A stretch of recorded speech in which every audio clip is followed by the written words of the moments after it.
La fabrique du mensonge, les nouveaux habits des antisémites, c'est le titre de ce documentaire issu d'une série produite par France Télévisions, très instructive et qui nous sera présentée donc cette fin de semaine sur France 5. Théorie antisémite millénaire, haine sur les réseaux sociaux, nouveau gourou, complotisme sans discernement, ce sont les thèmes explorés dans ce documentaire réalisé par nos invités Elsa Guiol et Étienne Mélou. Bonjour. Bonjour. Bonjour. Merci beaucoup d'être avec nous ce matin en studio. Alors, un documentaire que vous réalisez dans la veine de la collection de documentaires qui explique comment naissent et se propagent les fausses informations. Il sera diffusé ce dimanche 3 avril à 20h50 sur France 5. Alors, vous faites un vrai travail d'enquête avec beaucoup d'archives, beaucoup d'intervenants spécialistes justement de l'antisémitisme, de l'extrême droite, du complotisme. Première question peut-être avant d'entrer dans les détails de ce que nous raconte ce doc. Qu'est-ce qui vous a poussé vraiment à le faire ? Est-ce qu'il y a eu peut-être un élément déclencheur et on pense notamment à la crise sanitaire ? Elsa. Oui, alors effectivement, nous on travaille sur ces questions de complotisme depuis plusieurs années maintenant. Et quand on a vu cet été, dans les manifestations anti-pass sanitaire, l'apparition des étoiles jaunes, on s'est dit qu'on ne pouvait pas ne pas travailler sur ce sujet en fait. Ouais. Et puis en cherchant un peu plus, évidemment, on s'est vite rappelé des premières accusations envers Agnès Buzyn d'empoisonnement depuis. Il y avait beaucoup de choses qui finalement pendant 2 ans se sont passées et on s'est dit que ça faisait partie de notre travail en fait. Alors justement, on va parler de l'antisémitisme, vous parlez d'Agnès Buzyn, c'est très intéressant. Ce qui se passe entre le moment où la France et le monde donc découvrent le coronavirus et le vit vraiment de plein fouet, le confinement, notamment le fait d'être enfermé chez soi, c'est ce qui va raviver d'une certaine manière un complotisme qui était jusqu'à présent assez marginalisé et derrière ce complotisme donc un antisémitisme profond. Oui, je pense qu'en fait, dès le début, dès le premier jour du confinement, on a vu des attaques, notamment contre Agnès Buzyn. On était dans une période où les gens avaient besoin de réponses, ne comprenaient pas vraiment ce qui se passait, quelle était l'origine de cette pandémie. Et très souvent, dans ces moments-là, il faut trouver un bouc émissaire. Et il se trouve que très souvent, quand on doit trouver un bouc émissaire, la figure du juif est celle qui est ciblée. Et c'est ce qui s'est passé dès le début avec Agnès Buzyn et ses accusations d'empoisonnement des puits. Oui, parce qu'en fait, il n'y avait pas d'explication à cette crise sanitaire. On ne savait rien. Et c'est ce qui a aussi entraîné ce complotisme-là. Bah oui, si vous vous souvenez bien, quand ça a commencé, personne ne savait en fait. On ne savait pas s'il fallait des masques, on n'avait pas de tests, il n'y a évidemment pas de vaccin, on ne savait pas d'où ça venait, d'ailleurs on ne connaît toujours pas l'origine. C'est beaucoup de questions sans réponse et il y a des gens qui n'aiment pas trop les questions sans réponse et qui ont besoin de chercher ces réponses. Et aujourd'hui, il y a des outils qui permettent de chez soi de chercher des réponses. Ce sont évidemment Internet et les réseaux sociaux. Et le problème, c'est on y trouve de tout et souvent des choses qui ne sont pas vérifiées et très vite des théories du complot. Ouais. Alors, il y a eu ces journées de colère ensuite, quelques mois bien sûr plus tard, une manifestation dont vous faites état, des manifestations très violentes dans les symboles, donc d'abord suite à l'obligation vaccinale, puis l'obligation du pass sanitaire à l'été dernier. Et ce qu'on a pu voir finalement dans ces manifestations, c'est que les profils étaient très variés, de l'extrême droite à l'extrême gauche. Oui, je pense que dans les manifestations de cet été, notamment les manifestations anti-pass sanitaire, ce qu'on a vu et ce qui était en fait, je pense, le plus choquant, c'était l'utilisation de symboles et le détournement de symboles de la Shoah et de symboles de discrimination. On a vu notamment ces étoiles jaunes détournées en étoiles jaunes de non-vaccinés. Et oui, je pense que c'est ce moment-là en fait où on s'est demandé, nous, et qui nous a peut-être aussi donné envie de travailler sur ce sujet-là, c'était de se dire comment est-ce qu'on en est arrivé là. Ouais. On utilise beaucoup le terme de dictature sanitaire, c'est ce qu'on a pu entendre dans ces manifestations. Beaucoup de termes comme ça qui visent à choquer en fait. Bah en fait, les gens ont comparé leur sort à celui des victimes de la Shoah. Ils ont pensé que dans le film, on montre un monsieur qui dit on est comme eux, on ne pourra plus aller au cinéma, on ne pourra plus aller au restaurant. Donc il y a une banalisation absolue en fait de l'histoire. Et pour moi, c'est une des choses les plus dangereuses en fait, parce que quand on banalise à ce point la réalité de l'histoire et de l'horreur vécue, c'est qu'on le renie. Et ça, c'est de l'antisémitisme, en effet. Vincent Duclerc, l'historien, le dit très bien dans le film. Et quand il y a autant de gens avec des profils aussi différents qui en arrivent à banaliser à ce point, oui, on est face à un problème en fait, très important. Alors, il y a un basculement qui est fait donc d'abord avec des personnes bien précises qui sont pointées du doigt. Et le fait de faire une liste comme ça, ce n'est pas nouveau finalement dans le monde des antisémites. Non, les listes, en fait, c'est ce qu'on raconte dans le film. Ouais. C'est un procédé historique qui est utilisé par des antisémites depuis des années. Et on a vu dans ce film que au moment de la pandémie, plusieurs personnalités, plusieurs acteurs antisémites ont ressorti des listes. On a vu Alain Soral qui... La liste de Schindler, il appelle ça comme ça. Exactement, qui dès mai 2020 va citer plusieurs personnalités dites juives et appeler ça la liste de Schindler. On a vu que sur Internet aussi une liste de personnalités qui est classée avec, dans leur domaine d'influence. Ouais. Ils sont partout, c'était le site Internet. Exactement. Ouais.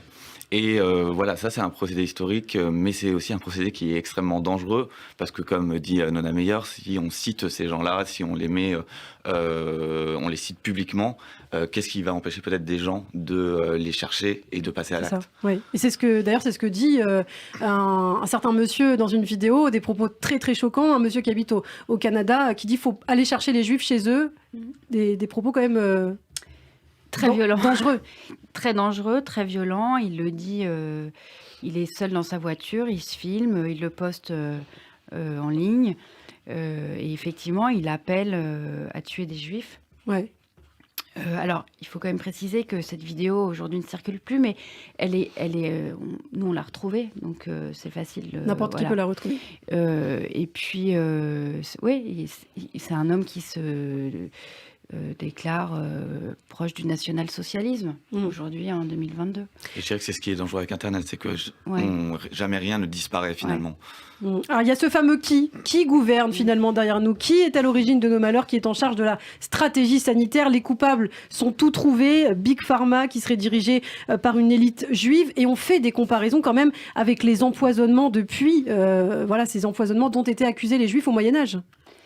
Oui, c'est ce qu'on disait tout à l'heure, c'est qu'effectivement, dès le début de la pandémie, il y a cette référence antisémite qui date depuis des siècles, qui a ressurgi et qui accuse les juifs de vouloir empoisonner la planète, en fait. Oui, c'est ça. Et ça fait référence à ce que vous dites, cette figure du juif empoisonneur depuis, qui devait...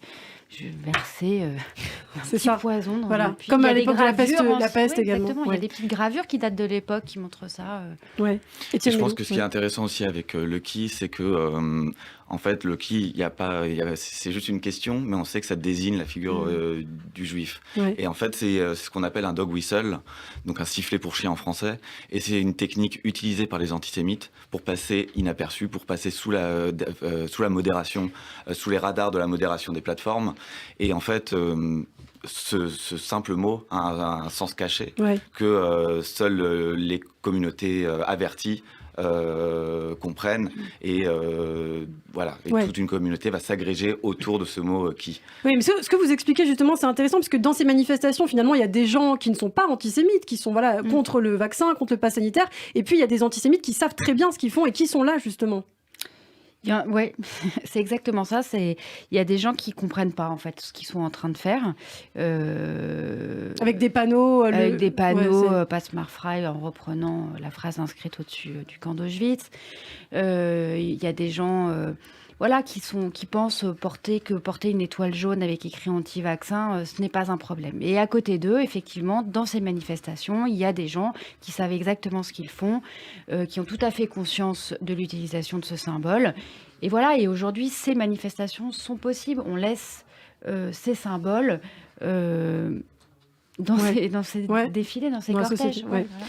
Vous évoquez par ailleurs la personnalité de plusieurs individus que l'on connaît bien, Alain Soral, Dieudonné, qui ont une responsabilité directe aussi finalement dans cette radicalisation antisémite sur Internet, où ils ont pu s'étendre en évoquant le complot, le nouvel ordre mondial. Ça, c'est aussi ce qui est très repris par les complotistes sur Internet.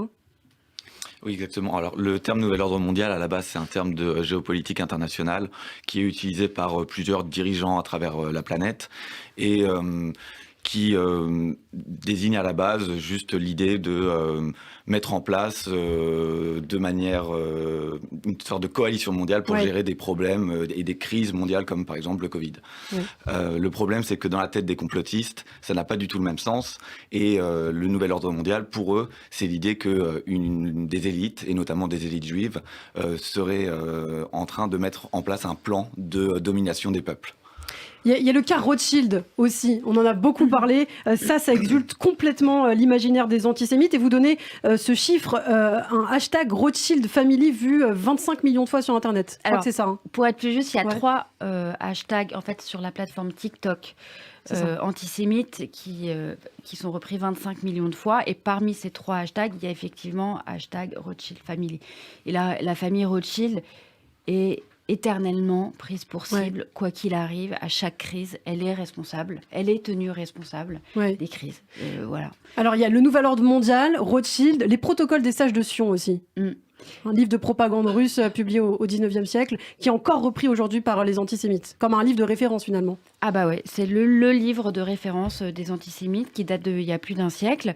Et on a vu très vite en fait sur les réseaux un rapprochement fait entre justement cette notion de nouvel ordre mondial et les protocoles des sages de Sion. Et aujourd'hui, pour un complotiste, lire les protocoles des sages de Sion, donc qui raconte un compte-rendu d'une soi-disant réunion de chefs de la communauté juive qui préparerait un complot pour dominer le monde. Donc tout ceci est complètement faux, on le sait depuis des décennies. Mais aujourd'hui, les gens le lisent et pour eux, ça explique, comme dit Tristan Mendès France, le maintenant. C'est-à-dire c'est la preuve de ce qui se passe aujourd'hui est vrai. Mais c'est un document faux. Il se trouve qu'en fait, oui, dans le chapitre 10 de ce faux qui est fabriqué vraiment de toutes pièces, il y a quelques lignes qui expliquent en fait que ces chefs de la communauté juive voudraient inoculer des maladies pour dominer les peuples. Et ces quelques lignes en fait vont être ressorties au moment de la pandémie, comme pour les complotistes, en fait, ça va servir de preuve irréfutable que vraiment les Juifs sont en train de tirer les ficelles. Alors vous évoquez le cas de TikTok, c'est très intéressant les réseaux sociaux justement puisqu'ils sont très prisés par les jeunes et ça c'est un vrai problème. Le fait que l'antisémitisme soit aussi finalement accessible à des jeunes personnes qui ne sont pas totalement encore construites. Alors, oui, c'est un vrai problème. C'est d'autant un vrai problème que cette plateforme, en fait, TikTok, nous, on a beaucoup travaillé sur les autres plateformes américaines, Facebook, Twitter, WhatsApp, Instagram et tout ça. Mais là, TikTok, en fait, qui est une plateforme chinoise dont on ne connaît absolument pas le fonctionnement, dont on ne sait pas comment marche l'algorithme, c'est un des plus grands dangers, en fait. Et en plus, elle est prisée par des adolescents. Oui. La moyenne d'âge est entre 13 et 19 ans. Et donc, qui ont accès à ces contenus antisémites. Et en fait, il suffit... Et la boucle, en fait, sur le réseau social va beaucoup plus vite que sur n'importe lequel. Donc, il suffit que vous appuyez une fois sur un contenu antisémite parce que vous tombez dessus. Oui, c'est de la data. Et voilà. Et après, en fait, l'algorithme va vous le proposer vraiment beaucoup plus rapidement que sur n'importe quelle autre plateforme. Et ouais, donc c'est assez inquiétant. Et le problème de TikTok, donc du coup, c'est qu'il n'y a pas de réglementation. Ils ne répondent pas aux réglementations européennes ou françaises. Et ça, c'est aussi le souci de cette application. Ouais, c'est le problème de TikTok, en fait, c'est que c'est très opaque. On ne sait pas grand-chose, on ne sait pas exactement comment ça fonctionne. Et c'est ça qui est vraiment inquiétant. Ce qu'on sait... Alors, parce que quelques experts et chercheurs ont travaillé sur le sujet, c'est que, voilà, comme disait Elsa, l'algorithme est très agressif et il suffit de tomber une fois sur une vidéo antisémite pour que l'application détermine le profil de l'utilisateur et lui propose encore plus de contenu antisémite. Et il y en a. Alors peut-être pour conclure, puisqu'on n'a plus vraiment le temps à présent, est-ce qu'on a les clés finalement pour démonter ce type de discours quand on sait que c'est un complotisme, un antisémitisme encore très puissant et qui dure ? Est-ce qu'on a peut-être des réponses à apporter à la suite de ce documentaire ? J'aimerais bien. J'aimerais bien avoir les clés.